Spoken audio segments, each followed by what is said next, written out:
salaman Kang. Sehat Kang Toyo? Alhamdulillah kita salam bersama-sama Kang. Assalamualaikum warahmatullahi wabarakatuh.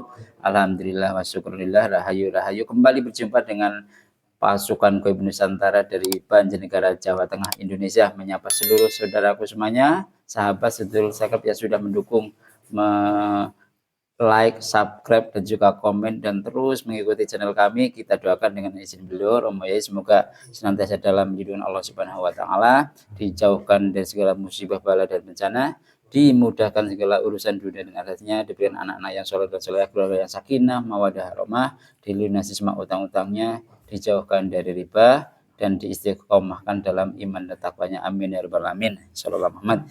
Kang Toyo sehat ya? Alhamdulillah. Kalian bersahaya nih Kang. Ini posisinya kita sedang mati lampu saudaraku semuanya, tapi tidak mengurangi ya prosesnya, semoga berjalan lancar. Hari ini kita akan menindaklanjuti atau follow channel yang kedua, yang kemarin terkait dengan Muhammad Qasim yang fenomenal. Jadi orang di dunia bahkan termasuk Indonesia itu sangat mengagumi, sangat mengidolakan, bahkan mengistimewakan beliau, dianggap sebagai seorang Imam Mahdi, sosok istimewa atau waliullah. Nah, kemarin di channel itu sudah kita sampaikan secara goib ya, artinya channel yang sebelumnya ternyata informasinya itu malah dari golongan iblis.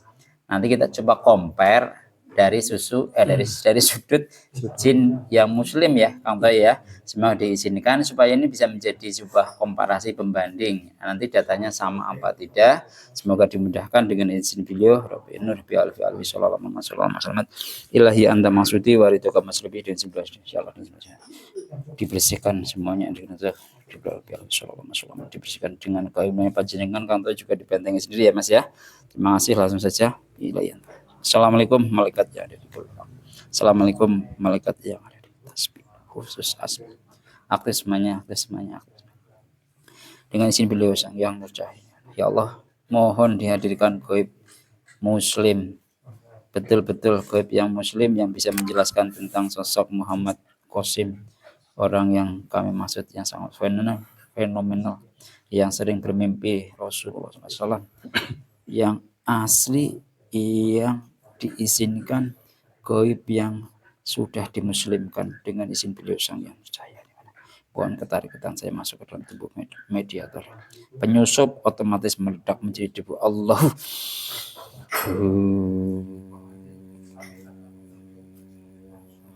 Allah bi alfi ali sallallahu alaihi Muhammad masuk sebelum Nabi alaihi sallallahu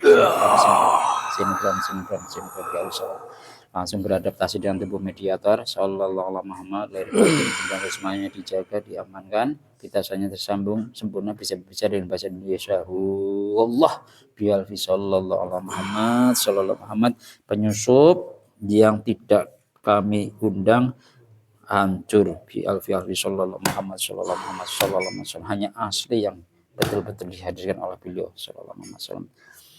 Undang-undang dalam goib berlaku jika Anda berbohong langsung meledak menjadi debu. Allah bi alfi sallallahu Muhammad.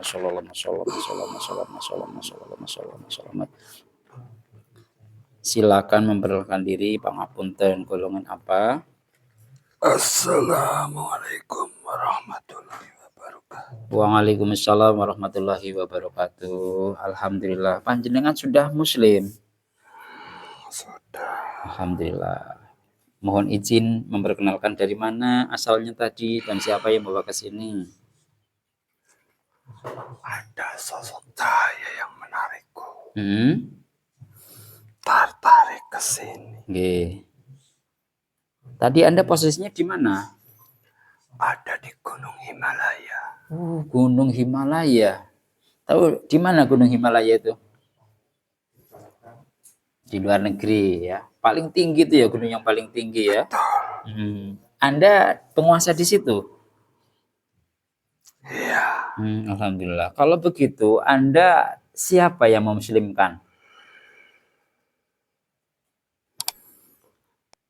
Aku dari pengikut beliau. Alhamdulillah.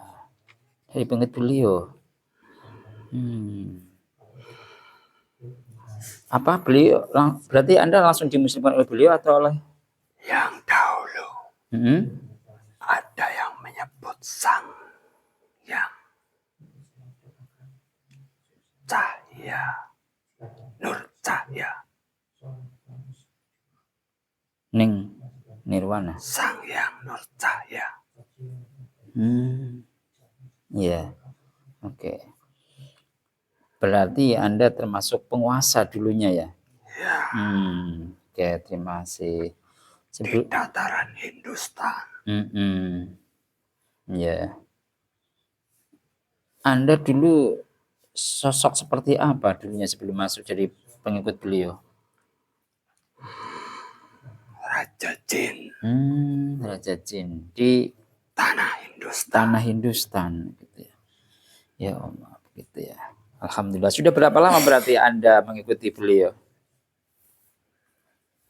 Ribuan tahun yang lalu. Oh, ribuan tahun lalu dalam dunia gaibnya.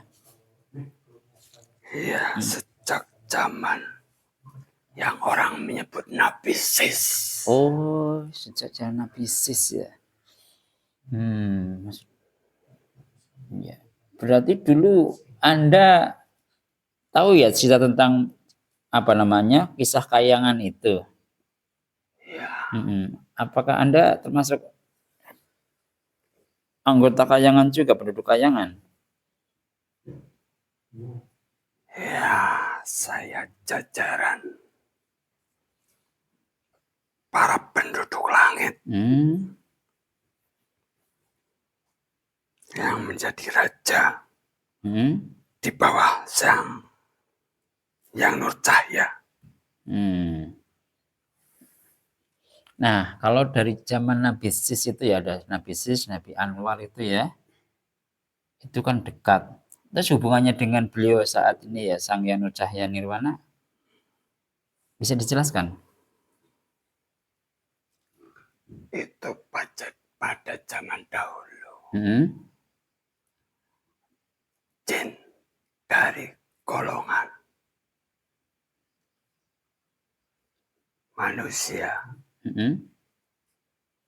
yang gaib.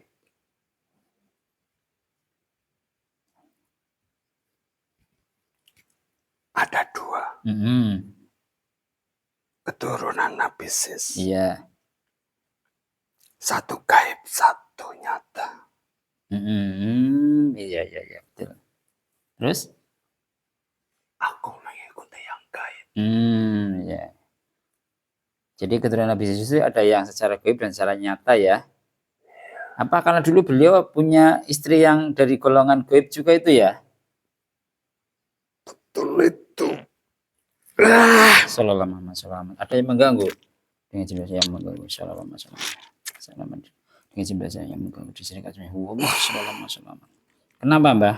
Ada yang menyerang. Selama yang menyerang dengan jumlah misalnya dibersihkan, dihancur. Allah hancur semuanya menyerang. Sallallahu Muhammad sallallahu semuanya dengan jumlah hancur semuanya yang menyerang. Sallallahu Muhammad hancur menjadi debu. Sallallahu Muhammad sallallahu seluruh dengan jumlah pasukan Nusantara dengan jumlah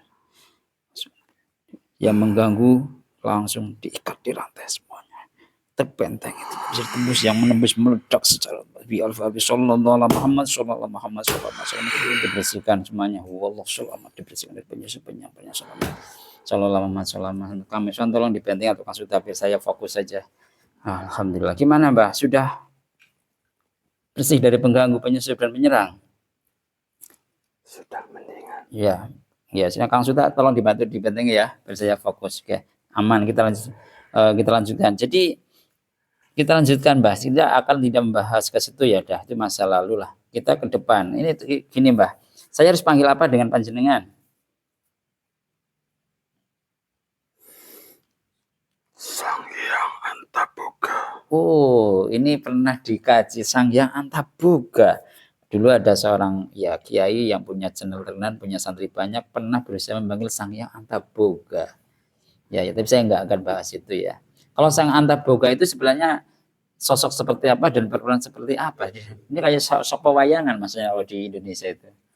Raja Jin dalam bentuk naga raksasa. Raja Jin dalam bentuk naga raksasa ya. Berkuasa di wilayah Hindustan itu. Gunung Himalaya. Sekarang Gunung Himalaya. Oke, gitu Mbah. Pangapunten nggih, Mbah anta boga kalau kami kurang sopan, dengan izin saya izin ya memberikan makanan hidangan istimewa. Wallahu kun fayakun sallallahu Muhammad sallallahu alaihi wasallam. Silakan Mbah untuk panjenengan sambil kita ngobrol-ngobrol. Allah Akbar. Ya, Kang Suta Kang Miswan tolong dibentengi biar saya fokus. Kami ucapkan selamat datang di Nusantara Mbah Anta Boga. Ini Mbah, kami ingin menanyakan atau ya mencari referensi dari sudut pandang gaib tentang sosok Muhammad Qasim yang sangat fenomenal itu. Sebenarnya yang selama ini memberikan informasi tentang mimpi-mimpi dari Rasulullah, tentang akhir zaman dan seterusnya itu kepada sosok Muhammad Qasim itu bagaimana penjelasannya? Sebenarnya itu adalah tipuan iblis. Nauzubillah, itu tipuan iblis, Mbah. Tipuan iblis untuk menggoda orang yang beriman. Biar terombang-ambing. Iya. Oh, maksudnya ke situ ya arahnya ya. Terombang-ambing. Di antara kebimbangan. Biar terkecoh. Iya. Bimbang. Bila ada nanti yang muncul yang asli. Jadi bingung. Oh, arahnya ke situ. Iya. Jadi memang kan selama ini sekarang beliau sangat dikagumi, diagung-agungkan, dieluk-elukan, bahkan ya ada yang menganggap beliau itu sok Imam Mahdi, orang sangat istimewa. Begitu jadinya, Mbak. Banyak pengikutnya. Betul. Mengenai mimpi-mimpinya. Iya. Yang ratusan bahkan ribuan Betul. kali. Itu. Beliau diarahkan oleh sesosok iblis untuk menyelewengkan manusia dari jalan yang lurus. Astagfirullahaladzim. Sebenarnya informasi itu kan terlihat tanda petik benar ya, karena agak selaras dengan hadis yang disampaikan oleh beliau Rasulullah SAW tentang riwayat akhir zaman. Sehingga banyak orang muslim itu mempercayai itu, Mbak. Iblis lebih pintar. Allah, Alhamdulillah ya. Iblis lebih pintar. Dengan memanipulasi. Hadis-hadis dengan mimpi-mimpi yang terlihat seperti nyata. Betul. Seperti kejadian nyata. Betul, Mbak. Sementara dari golongan iblis jin, mereka bisa menerawang jauh ke depan.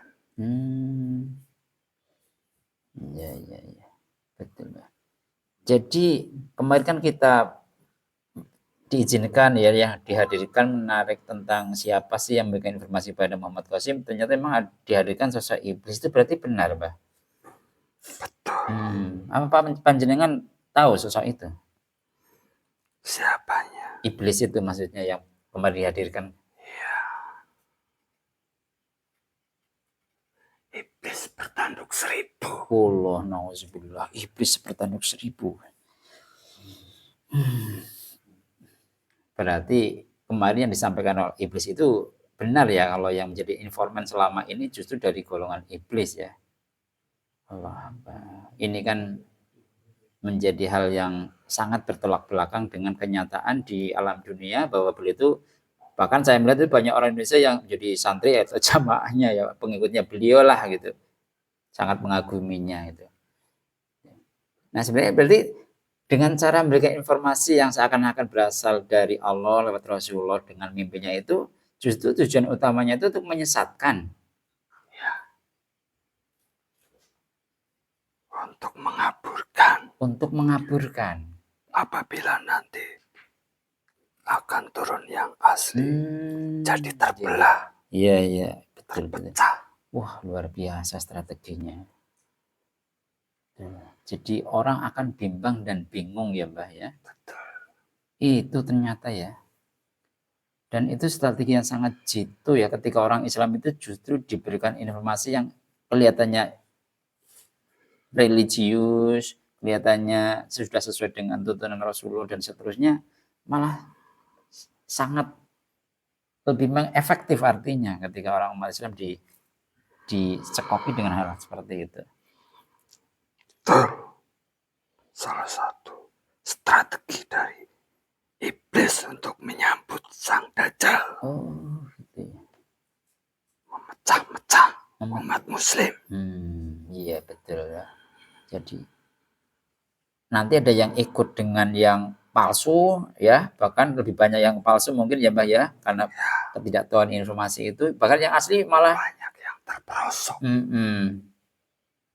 karena ramalan beliau Qasim. iya.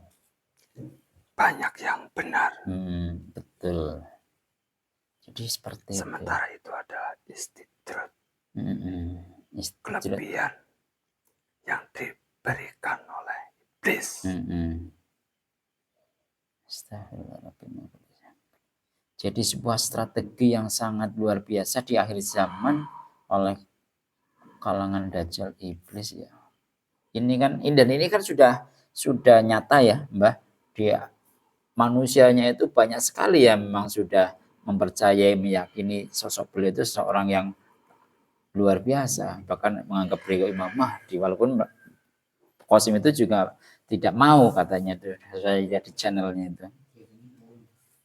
Diucapkan tidak mau, tapi hatinya merasa dia adalah Imam Mahdi. Di dalam hatinya. Di dalam hatinya. Supaya orang-orang pada menyebut beliau lah yang sebenarnya. Betul ya. Karena Imam Mahdi tidak mengetahui dirinya Imam Mahdi. Dan dia tidak tahu, tidak mengetahui.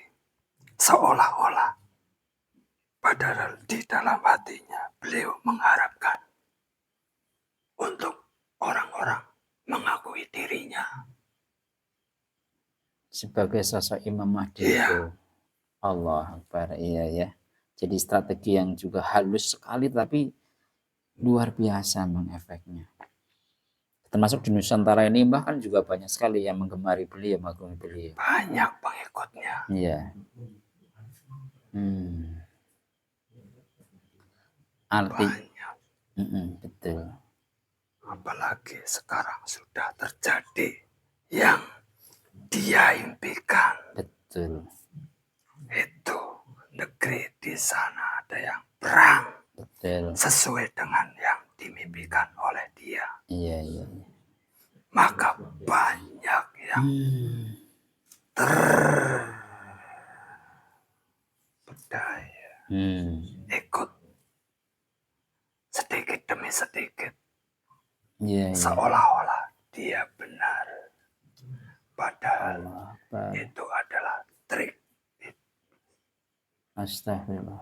Nah, pertanyaannya begini, Mbak. Terus nanti efeknya, dampaknya bagi orang-orang yang sudah terlanjur dalam bentuk mengikuti beliau itu seperti apa, Mbak, efeknya? Nanti akan jadi pengikut Dajjal. Astagfirullah. Padahal yang mengikuti beliau kan agamanya sangat kuat rata-rata. Ya, artinya keilmuannya secara syariat sangat tidak kaleng-kaleng lah. Orang-orang yang hebat bisa keluar negeri menemui beliau untuk belajar jadi pengikutnya beliau langsung, ada kan banyak di Indonesia ya Mbak ya. Malah efek akhirnya menjadi pengikut. Karena nanti ada yang lebih berhak menyandang julukan tersebut. Ya. Ada yang berhak, ada yang tidak berhak. Otomatis ada dua. Betul. Satu kanan, satu kiri. Tinggal pilih. Iya. Berarti yang tanda petik kalau yang sekarang sudah terlanjur mengikuti beliau, ya ketika ada muncul sosok yang asli kan otomatis tidak akan percaya ya Mbak ya. Betul. Terbelah ya. Kemudian yang mengikuti tanda petik yang tersesat itu ya menjadi pengikutnya yang kiri itu. Padahal sosok Imam Mahdi itu yang asli sebenarnya kan ada ya Mbak ya. Sudah ada, tapi beliau masih menyembunyikan diri. Menunggu saat-saat yang tepat. Menanti perintah dari yang kuasa. Iya betul. Ya Allah.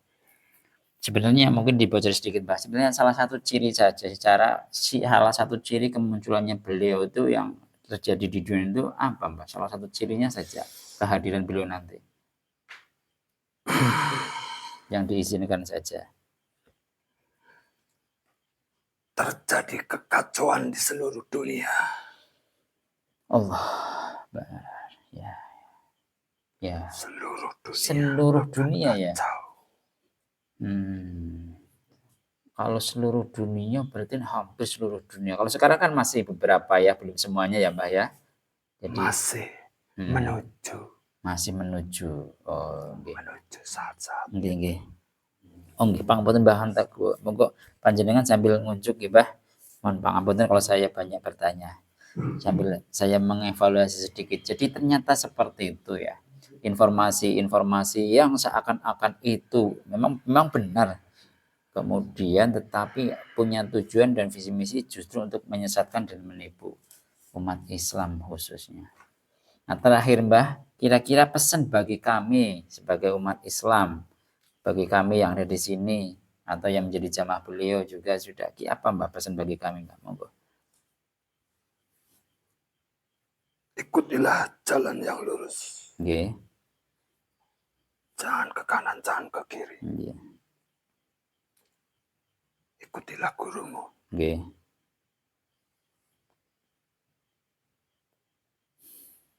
Itu saja Mbah. Iya. Insyaallah. Terima kasih Mbah. Terakhir Mbah.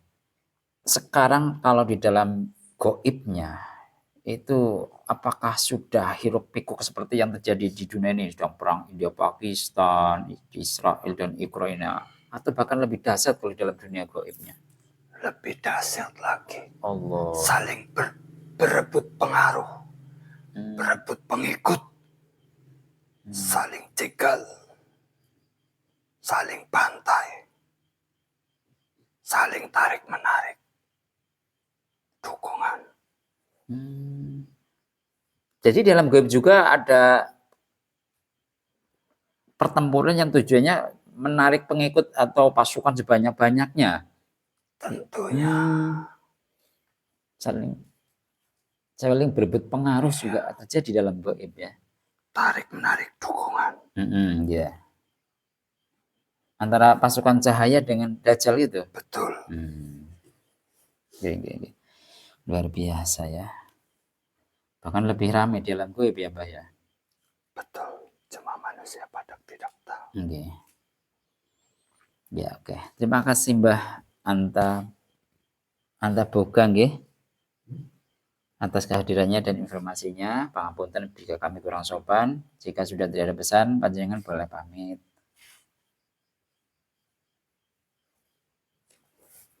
Pamit Mbah dengan sebab saya di belakang. Nabi Al-Fadhi sallallahu alaihi wasallam. Sebenarnya semuanya aman. Sehat semua. Sehat Bang Toya semua. Alhamdulillah. Allah Akbar. Demikian semua sahabatku, saudaraku sama muslim dimanapun berada di dalam negeri maupun di luar negeri. Sedikit informasi secara sudut pandang goib, tapi dari perspektif jin yang sudah dimuslimkan bahkan sudah menjadi pengikutnya beliau. Ya, untuk mengkolaborasi, mengkomparasi, membandingkan apakah sosok Muhammad Qasim itu dalam sudut pandang iblis dan sudut pandang jin yang sudah muslim itu sama. Ya, tidak perlu saya ulas kembali, panjenengan bisa simak video ini dan informasi ini, tinggal nanti dicerna sendiri, pahami lagi, difilter lagi kebenarannya.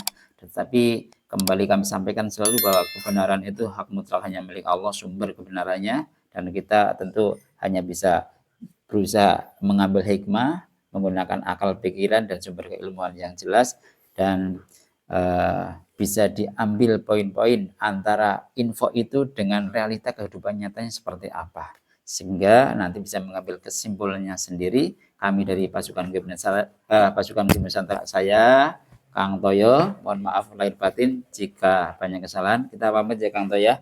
Assalamualaikum warahmatullahi wabarakatuh. Keteguhan hati yang berpegang pada janji. Sallallahu alaihi wasallam.